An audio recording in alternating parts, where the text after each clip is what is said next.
안녕하세요. 모던 앱을 위한 HTML5 CSS3 바이블 13강dig이고요. 이번 강의에서는 3장의 선택자 기본을 알아보면서 CSS와 관련된 기본 내용을 함께 살펴보도록 하겠습니다. 일단 CSS라는 것은 캐스케이딩 스타일 시트의 약자로 HTML 태그에 어떠한 스타일을 장식하기 위한 용도로 만들어진 별도의 언어입니다. 언어를 하나 더 배워야 된다는 생각에 약간 당황스러울 수 있겠지만 문법이 굉장히 쉽기 때문에 그렇게 부담을 느끼시지 않으셔도 될 것이라고 생각을 합니다. 일단 CSS를 어떻게 사용하는지부터 알아보도록 하겠는데요. CSS는 크게 외부 파일을 읽어서 사용하는 방법, HTML 내부에 작성하는 방법, 각각의 태그에 작성하는 방법으로 크게 세 가지 방법으로 사용할 수 있습니다. 간단하게 H1 태그에 붉은색 색상을 적용을 하는, 이후에 자세히 설명하겠지만 일단 이 코드를 적용하는 방법에 대해서 살펴보도록 하겠습니다. 일단 첫 번째로 외부 파일을 읽어드려서 사용하는 방법입니다. 외부 파일을 사용한다는 말은 곧 외부에 다른 파일이 있어야 된다는 말인데요. HTML 파일과 같은 폴더에 test.css라는 이름으로 파일을 만들어 주도록 하겠습니다. CSS는 확장자로 .css를 사용한다는 점을 기억해 주시면 좋겠습니다. 내부에는 간단하게 방금 살펴보았던 H1 태그에 컬러를 레드로 적용하는 코드를 입력해 보도록 하겠고요. 이거를 읽어드려서 스타일을 적용해 봅시다. 일단 HTML 기본적인 형식을 구성을 해주도록 하겠고요. 변화를 살펴보기 위해 바디 태그 내부에다가 H1 태그를 하나 두고 헬로 월드라는 글자를 입력해 주도록 하겠습니다. 현재 상태에서 코드를 보시게 되면 오른쪽과 같이 헬로 월드라는 큰 글자가 출력되는 모습을 볼 수 있습니다. 그럼 저 외부의 CSS를 읽어보도록 할 텐데요. 외부의 CSS를 읽을 때는 링크 태그를 사용하게 됩니다. 링크 태그에 렐이라는 속성을 스타일 시트로 주고 href 속성에다가 CSS 파일의 경로를 입력을 해주게 되면, 현재는 같은 폴더이기 때문에 파일 이름만 적용을 해주게 되면 해당 스타일 시트를 읽어드려서 현재 파일에 적용을 하게 됩니다. 적용을 하면 지금 오른쪽에 보이는 것처럼 H1 태그가 붉은색으로 출력되는 모습을 볼 수 있습니다. 가장 많이 사용되는 방법이기 때문에 꼭 기억을 해주시면 좋겠습니다. 이어서 두 번째 방법, HTML 내부에다가 작성하는 방법 되겠는데요. 외부의 파일을 만들면 해당 파일을 여러 곳에서 읽어드려서 사용할 수 있는 반면 HTML 파일 내부에 작성을 하게 되면 해당 파일에서만 사용을 할 수 있습니다. 사용 방법은 굉장히 간단한데요. 헤드 태그 내부에다가 스타일이라는 이름의 태그를 만들어 주시면 됩니다. 사실 어디에 만들어도 실행이 되는 데는 큰 문제가 없습니다. 바디 태그 내부에다가 작성을 해주셔도 되고 심지어 H1 태그 내부에다가 작성을 해주셔도 됩니다. 하지만 기본적으로 표준에 따르면 헤드 태그 내부에 작성을 해주시는 것이 좋습니다. 이어서 스타일 태그 내부에다가 아까와 마찬가지로 H1 태그에다가 컬러를 레드로 적용해 보도록 하겠습니다. 이전과 마찬가지로 H1 태그의 색상이 붉은색으로 변경되는 것을 볼 수 있습니다. 마지막으로 특정 태그에만 적용하는 방법을 살펴보도록 하겠는데요. 최근에는 거의 사용하지 않는 인라인 방식이라고 부릅니다. 태그 내부에다가 스타일 속성을 주고 이 안에다가 컬러 레드라고 입력을 해주시면 됩니다. 특정 태그에만 적용할 수 있기 때문에 H1 태그에 적용을 하겠다는 별도의 선언은 해주지 않고 곧바로 어떠한 것을 어떻게 변화시킬 것인가를 지정을 해주면 됩니다. 마찬가지로 붉은색으로 H1 태그가 변하는 모습을 볼 수 있습니다. 굉장히 빠르게 세 가지에 대해서 살펴봤는데요. 어렵지 않기 때문에 쉽게 기억을 하실 수 있을 거라고 생각을 합니다. 사실 대학교에서 문제를 낸다면 굉장히 자주 내는 걸로, 외부에서 파일을 읽어드릴 때는 링크 태그를 사용을 하는데 대부분의 학생들이 사실 스타일 태그라고 적고 여기다가 href라고 적고서 만들어 둔 다음에 다음 코드의 문제는 무엇인가 할 때 잘 찾지를 못합니다. 따라서 꼭 주의를 해서 링크 태그로 외부의 걸 읽어드리는 거고, HTML 파일 내부에서 스타일을 작성하고 싶은 경우에는 스타일 태그라는 별도의 태그를 사용한다. 이름이 다르다는 것을 꼭 기억해 주시면 좋겠습니다. 이게 헷갈리는 이유는 이후에 스크립트를 살펴보게 되면 자바스크립트 같은 경우에는 스크립트라는 이름을 동일하게 사용을 해서 외부 파일도 읽어드리고 내부에서 코드도 작성하게 됩니다.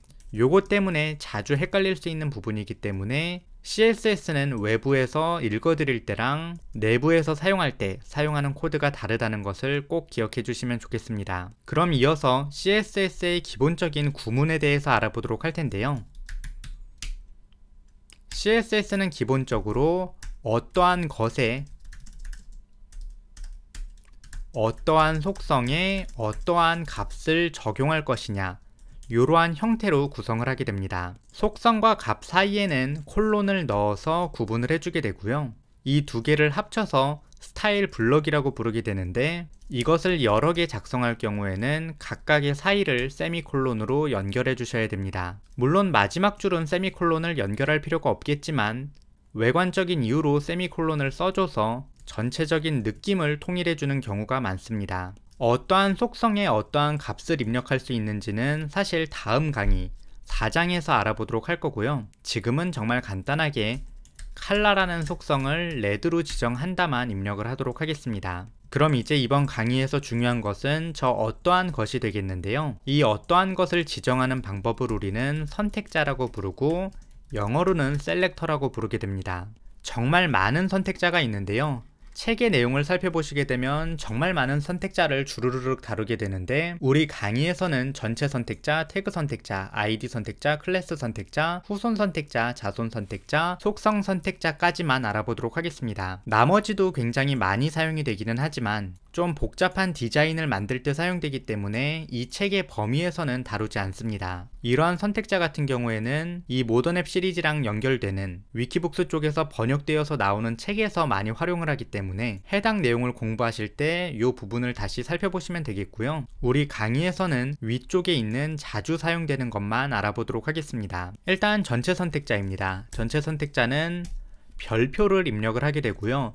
모든 태그에 적용을 하게 됩니다. 바디 태그 내부에다가 h2 태그도 넣고, 마찬가지로 p 태그도 한번 만들어서 내부에다가 글자를 입력해 주도록 하겠습니다. 간단하게 지난번에 언급했던 로렘 입심을 넣어 주도록 하겠는데요. 현재 실행 결과를 보면 아시겠지만 모든 태그에 스타일이 적용이 되었습니다. 이처럼 별 기호를 사용하게 되면 모든 것을 선택을 하게 됩니다. 이어서 두 번째로 태그 선택자인데요. 태그 선택자는 특정한 태그를 선택할 때 사용하는 선택자입니다. 태그의 이름을 넣어주시면 됩니다. h1이라고 입력을 하면 h1의 값이 적용이 되고, h2를 입력을 하면 h2의 값이 적용이 됩니다. 마찬가지로 p를 입력을 하게 되면 p 태그에 스타일이 적용됩니다. 이러한 선택자들은 쉼표를 사용해서 연결할 수 있는데요. h1 태그와 h2 태그에 적용하라고 입력을 하게 되면 지금 오른쪽의 실행 결과에 보이는 것처럼 두 태그에 스타일이 적용됩니다. 이어서 아이디 선택자를 알아보도록 하겠는데요. 아이디는 태그에 지정할 수 있는 속성입니다. 예를 들어서 h1 태그에다가 헤딩이라는 이름의 아이디를 지정을 하게 되면 저것은 아이디 선택자를 사용해서 선택을 하게 됩니다. 아이디 선택자는 샵 기호를 사용을 하고 뒤에다가 아이디의 값을 입력해 주시면 됩니다. 굉장히 간단하고요. 이어서 클래스 선택자를 알아보도록 하겠는데, 클래스도 마찬가지로 태그에 지정할 수 있는 속성입니다. 클래스는 띄어쓰기를 사용해서 여러 개를 지정할 수 있습니다. 쉼표를 사용하는 것이 아니라 띄어쓰기를 사용해서 구분한다는 점에 꼭 주의를 해주시면 좋겠고요. 저렇게 만들면 클래스 중에 하나만 입력을 해서, 저렇게 입력을 하면 점을 입력을 하고 클래스의 이름을 지정해서 해당 태그를 선택할 수 있습니다. 클래스를 여러 개 선택하고 싶을 때는 선택자를 점점으로 이어주게 됩니다. 이렇게 지정을 하게 되면 클래스로 A와 B와 C를 갖고 있는 태그를 선택하게 됩니다. 예를 들어서 P에다가 클래스로 A, B를 주게 되면 이 녀석은 A와 B만 갖고 있기 때문에 A, B, C 선택자로 선택이 되지 않습니다. 아이디와 클래스의 차이는, 아이디는 표준적으로 HTML 페이지 전체에서 단 하나만 존재해야 된다는 표준이 존재하고요. 클래스는 여러 개 존재할 수 있습니다.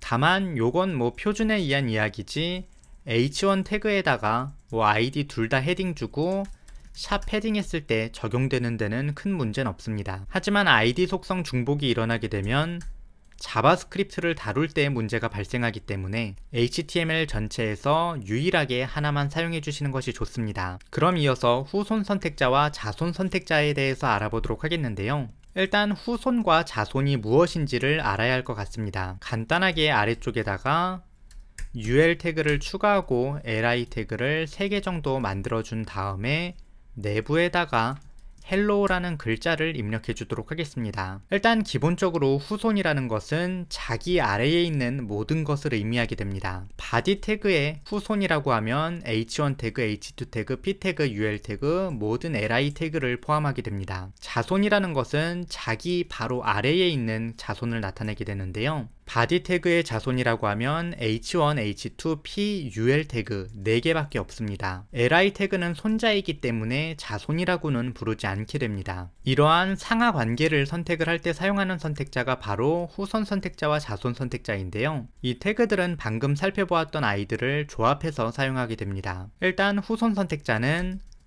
띄어쓰기로 구분을 하게 됩니다.